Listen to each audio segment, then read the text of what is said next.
আজি Salbari district BPF দলৰ উদ্যোগত যিটো জইনিং চেৰিমনিয়েল প্ৰগ্ৰাম ইয়াত থাকিবলৈ পাই মই খুব ভাল লাগিছে আৰু ইয়াত যথেষ্ট ইয়থ সকল জইনিং কৰিছে আৰু এক্স সাৰ্ভিসমেন সকলো জইনিং কৰিছে আৰু কিছুমান BJP কৰা আৰু UPPL কৰা টোটেল 400+ জইনিং কৰিছে। তো আমাৰ ক'ব লগা সেইটোৱে যে এই প্ৰমোদ বড়ো যিটো চৰকাৰ সেইটো আজি কাম কৰিব পৰা নাই, যাৰ ফলত আজি বহুত UPPL এৰি পেলাই বা বহুত BJP এৰি পেলাই আজি দলত যোগদান কৰিছে। আৰু মই মাটি জৰিবৰ কথা কৈছে সেইটো অসমত কৰিছিলে বহুত বছৰ হ'ল, আজিলৈকে কৰা নাই, কিন্তু BTCয়ে নতুন চৰকাৰ অহাৰ পিছত মাটি জৰিপ কৰিব। চিধা কথা চবেই পাব মাটিটো।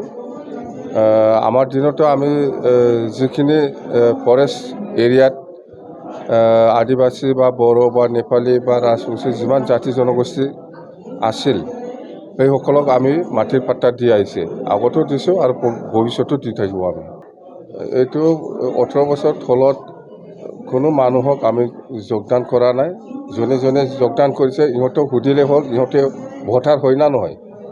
ইহঁতে সব ভোটাৰ, নতুন ভোটাৰ বহুত জইনিং কৰিছে আৰু আমি কৈছোঁ আমাৰ BTCটো ভৱিষ্যত ইহঁতৰ হাততে আমি গোটাই চলিব দিব লাগিব। কথা সেইটোৱে।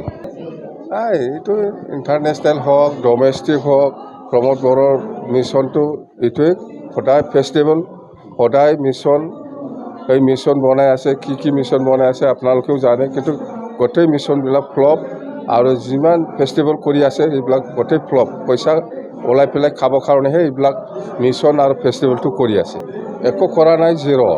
প্ৰমোদ বড়োই এই 4 বছৰত একো কৰা নাই। BTC অঞ্চলত নতুন ৰাস্তা, নতুন ইনফ্ৰাষ্ট্ৰাকচাৰ একো কৰা নাই, জিৰ'। সেই খালি ফেষ্টিভেল কৰিব জানে আৰু সেই কিবা গাহৰি মিছন কিবা কিবি মিছন লৈ আছে, এইবিলাক গোটেই ফ্লপ। পইচা ওলাই পেলাইহে খাই আছে সি। নাই, বহুত ক্ষতি হ'ল।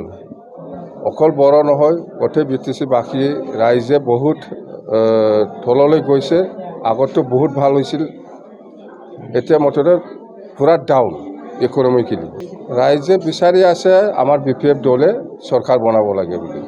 আমাৰ কোকৰাঝাৰ লোকসভা আৰু দৰং ওদালগুৰি যিটো লোকসভাৰ কেণ্ডিডেট প্ৰাৰ্থী সেইটো আমাৰ মাৰ্চ 2nd উইকত ঘোষণা হ'ব, 2nd উইক।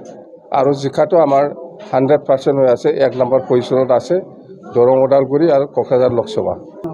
নাই, একে সময় একেদিনাই কৰিব, 2nd উইক মাৰ্চ। ঠিক আছে। এইবিলাক মই কৈছোঁ না, যিমান মিছন সি কৰি আছে চব পইচা ওলাই পেলাই খাৱাৰ মিছন, বেলেগ একো নাই।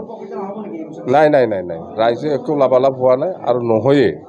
প্ৰমোদ বড়োৱে বিনামূলীয়া মাটিৰ ৰেজিষ্ট্ৰেশ্যন কেনেকৈ কৰিব?